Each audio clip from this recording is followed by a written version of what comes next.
जय हिंद जय भारत दोस्तों। मैं आज आपको गुप्ता एंड गुप्ता के इन्वायरमेंटल इंजीनियरिंग के क्वेश्चन नंबर 191 से लेके 200 तक डिस्कस करने वाला हूं। तो चलिए हम लोग स्टार्ट करते हैं। Question number 191, the water supply to a house begins with the connection of the service pipe with the municipal water mains. The connection comprises 1. Stopcock, 2. gooseneck, 3. ferrule and 4. water meter. The correct sequence of these connection is, इस question में पूछा गया है कि हमको पानी supply जो हमारी म्यूनिसिपलिटी कनेक्शन से जो आती है तो उसका हमारा करेक्ट सीक्वेंस क्या होगा। तो सबसे पहले जो हमारा करेक्ट सीक्वेंस होता है, पहले होता है हमारा फेरियूल। ठीक है, पहले हमारा फेरियूल होता है। फेरियूल हमारा एक राइट एंगल स्लीव होता है जो कि ब्रास का बना होता है। ये हम लोग ज्वाइन करते हैं। It is hole drill in the water to mean which it is curve down with the plug. Main हम लोग पहला हम लोग फेरियूल का काम करते हैं। दूसरा हम लोग गूज नेक का काम करते हैं। गूज नेक हमारा एक स्मॉल टाइप का कर पाइप होता है। ठीक है, फिर हम लोग क्या करते हैं कि हम लोग सेकंड जो हमारा थर्ड जो होता है दैट इज सर्विस पाइप होता है। ठीक है, एंड फोर्थ जो होता है वो हमारा स्टॉप कॉक होता है। तो इस क्वेश्चन में चलिए हम लोग मैच करते हैं। तो पहला हमारा फेरियूल देखिए कहाँ पे है, 3 कहाँ पे है। तो जैसा कि हम लोग देख रहे हैं कि ऑप्शन बी में भी 3 है और सी में भी 3 है, तो ये दोनों में से ही कोई एक आंसर होगा। तो चलिए दूसरा हम लोग देखते हैं। दूसरा हमारा होता है दैट इज गूज नेक। ठीक है, तो गूज नेक देखिए यहाँ पे सी में हमारा दूसरा गूज नेक होता है, फिर हमारी स्टॉप कॉक होती है, फिर हमारा वाटर मीटर होता है। That's why C is the correct answer. अब याद रखिएगा स्टॉप कॉक हम लोग प्रोवाइड करते हैं before the water enter the water meter in the house. ठीक है, ये भी आपको पता होना चाहिए। फिर हम लोग वाटर मीटर लगाते हैं। तो पहला हमारा फेरियूल होता है, दूसरा हमारा गूज नेक होगा, तीसरा हमारा स्टॉप कॉक होगा एंड चौथा हमारा वाटर मीटर होगा। तो ये कनेक्शन आपको याद रखना है। Question number 192, when the coefficient of rugosity is increased from 0.01 to 0.02, the gradient of a pipe of a given diameter to carry the same flow at the same velocity will be option A increased by 4 times, option B increased by 2 times, option C decreased by √2 times and D decreased by 4 times। इस question में आपको क्या दिया हुआ है, coefficient of रोगोसिटी दिया हुआ है आपको 0.01 से लेके 0.02 दिया हुआ है। जैसा कि हमको पता है मैनिंग्स फॉर्मूला हम लोग पता है v इक्वल टू हमारा होता है 1/n r का पावर 2/3 और s की पावर 1/2 होती है। इस क्वेश्चन में आपको कोफिशिएंट ऑफ रोगोसिटी की वैल्यू आपको दी गई है 0.01 से लेके 0.02 तक के बीच में दी गई है। ठीक है, अगर हम लोग इसमें डायरेक्ट इक्वेशन हम देखेंगे तो हम देख सकते हैं n हमारा डायरेक्टली प्रोपोर्शनल टू √s आता है। तो इसको हम लोग लिख सकते हैं n1 equal to n2 equal to √s1/s2 लिख सकते हैं। तो यहाँ पे आपको n1 दिया गया है, n1 कितना दिया गया है 0.01 दिया गया है, तो 0.01 दिया हुआ है। n2 कितनी दी गई है 0.02 दी गई है और यहाँ पे आपको √s1/s2 निकालेंगे। जब हम लोग s1 बाय यहाँ पे s2 रूट हटाएंगे तो हमारी वैल्यू कितनी हो जाएगी 1/2 हो जाएगा। अगर ये कैंसिल करते हैं तो अगर हमारा स्क्वायर रूट करेंगे तो यहाँ पे क्या हो जाएगा 1/4 हो जाएगा। तो हमारा कितने टाइम्स हमारी ग्रेडियंट की पाइप इंक्रीज होगी, तो हमारी ग्रेडियंट की पाइप इंक्रीज होगी 4 टाइम्स। ठीक है, S2 की वैल्यू हमारी 4 टाइम्स हमारी इंक्रीज होगी। तो चलिए हम लोग आंसर ढूंढते हैं। Option A increase by 4 times, A is the correct answer. जो ग्रेडियंट ऑफ पाइप है वो हमारा क्या होगा इंक्रीज बाय 4 टाइम्स, क्योंकि हमारा for a given diameter velocity and flow हमारी सेम है। याद रखिएगा फॉर गिवन डायमीटर यहाँ पे दिया है कि वेलोसिटी एंड फ्लो हमारी क्या है सेम है।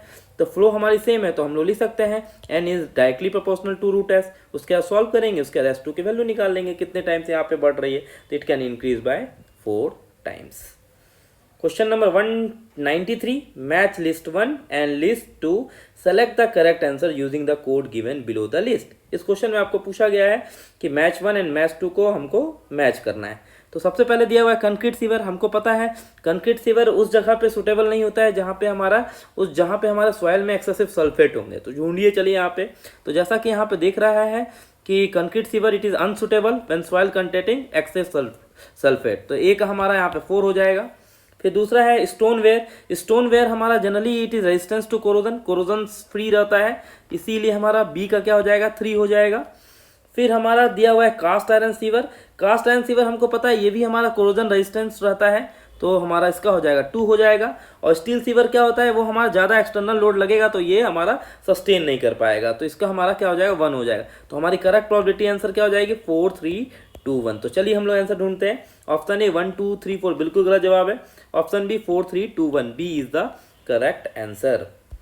Question number 194, which of the following statement is true for trickling filter sludge? Option A, it has completely low sludge volume index. Option B, it is more difficult to dewater than activated sludge.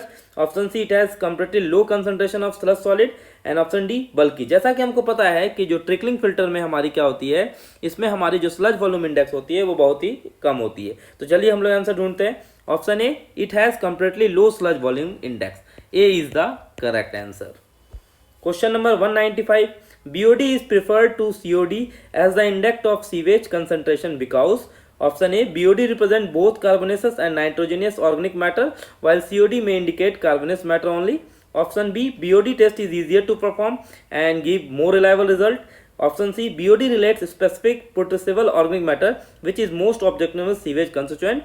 And option D, COD relate to impurities which can be removed by chemical treatment which is expensive। जैसा कि हमको यहाँ पे BOD के बारे में बात किया गया है, BOD जो हमारा होता है वो सिर्फ हमारा कार्बोनेसियस ऑर्गेनिक मैटर के लिए ही सुटेबल होता है, याद रखिएगा। और BOD को हमको परफॉर्म करने के लिए 5 डेज लगते हैं, ठीक है। तो BOD हमारा क्यों हमारा स्पेसिफिकली इंपॉर्टेंट है, क्योंकि ये हमारा ऑर्गेनिक मैटर्स के लिए होता है जो कि हमारे सीवेज कंस्टिट्यूएंट में हमारा मोस्ट ऑब्जेक्शनेबल रहता है, इसीलिए हम लोग BOD को प्रेफर करते हैं एज कम्पेयर टू COD। तो चलिए हम लोग आंसर ढूंढते हैं। BOD represent both carbonaceous and nitrogen, बिल्कुल गलत जवाब है, ये कार्बोनेस के लिए होता है। फिर BOD टेस्ट इज इजियर, बिल्कुल गलत जवाब है, BOD को परफॉर्म करने के लिए 5 दिन लगते हैं। BOD relates specifically to the potential organic matter which is most objectionable to sewage constituents। तो हमारा यहाँ पे C हमारा करेक्ट आंसर होगा। Question number 196, match list 1 and list 2। यहाँ भी आपको मैच द फॉलोइंग पूछा गया है। यहाँ पे आपको डिटेंशन टाइम के बारे में पूछा गया है। ग्रिड चैम्बर की डिटेंशन टाइम होती है 2 मिनट, याद रखिएगा। ए का हमारा हो जाएगा 2, ठीक है। फिर हमारी प्राइमरी सेडिमेंटेशन टाइम की होती है हमारी 2 to 4 आवर होती है, तो बी का हमारा हो जाएगा 3। फिर हमारा एक्टिवेटेड स्लज का हमारी होती है 6 आवर्स, तो इसकी हो जाएगी 1। फिर स्लज डाइजेशन का हमारा कितना होता है 24 डेज अराउंड होता है, तो 20 to 24 डेज, तो इसका हो जाएगा हमारा 4। तो हमारा ऑप्शन क्या हो जाएगा 2 3 1 4 हो जाएगा। चलिए हम लोग आंसर ढूंढते हैं।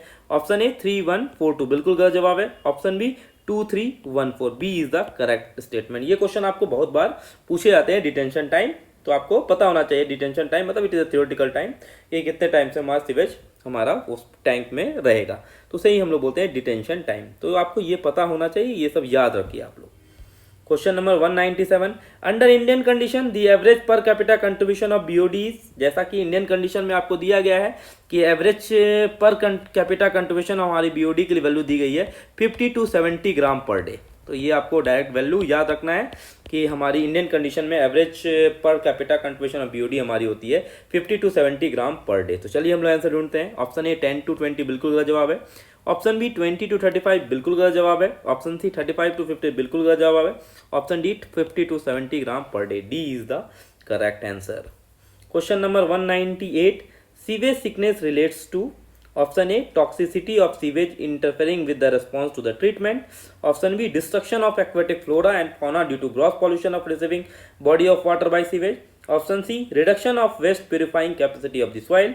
Option D clogging of pores in the soil due to the excessive application of sewage to the land, obstructing aeration and leading to septic condition. Sewage thickness मतलब क्या होता है, अगर हम लोग कंटिन्यूसली किसी एक जगह पे हम लोग सीवेज को डंप करेंगे तो आफ्टर सम टाइम्स क्या हो जाएंगे, जो सॉइल में पोर्स रहते हैं वो हमारी क्लॉक हो जाएंगी। उस क्लॉक होने के कारण से क्या हो जाएगा, हमारा एरिएशन अच्छे ढंग से नहीं आएगा, तो फॉल स्मेल हमारा डेवलप्ड होगा, उसे ही हम लोग बोलते हैं सीवेज सिकनेस। तो हमारा क्या हो जाता है कि हम लोग कंटिन्यूसली जो सीवेज को डंप करेंगे तो क्लॉगिंग हो जाएगा पोर्स में, सॉइल में, जिसके कारण से हमारा ऑब्स्ट्रक्टिंग होगा aeration and leading to septic condition, मतलब फॉल स्मेल आने लगेंगे। That's why D is the correct answer.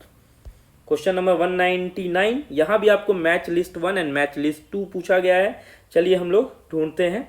अब जैसे यहाँ पे वेस्ट पाइप है, मैंने पहले भी बताया था वेस्ट पाइप में हमारा कौन सा निकलता है, हमारा जो हमारी वेस्ट पाइप से हमारी जो डोमेस्टिक घर के ये सब चीज़ हमारे निकलते हैं। तो वेस्ट पाइप में हमारा क्या हो जाएगा कि इंक्लूडिंग हमारा लिक्विड वेस्ट हमारा do not include human strata. Human strata सिर्फ हमारे सॉइल पाइप में निकलता है, तो ये का हमारा हो जाएगा 2 हो जाएगा। फिर सॉयल पाइप क्या होता है, सॉयल पाइप से सिर्फ हमारा ह्यूमन एक्स्ट्रा फ्लो होता है, तो सॉयल पाइप में हमारा सिर्फ carrying liquid waste including human extra, तो इसका हो जाएगा हमारा 4 हो जाएगा।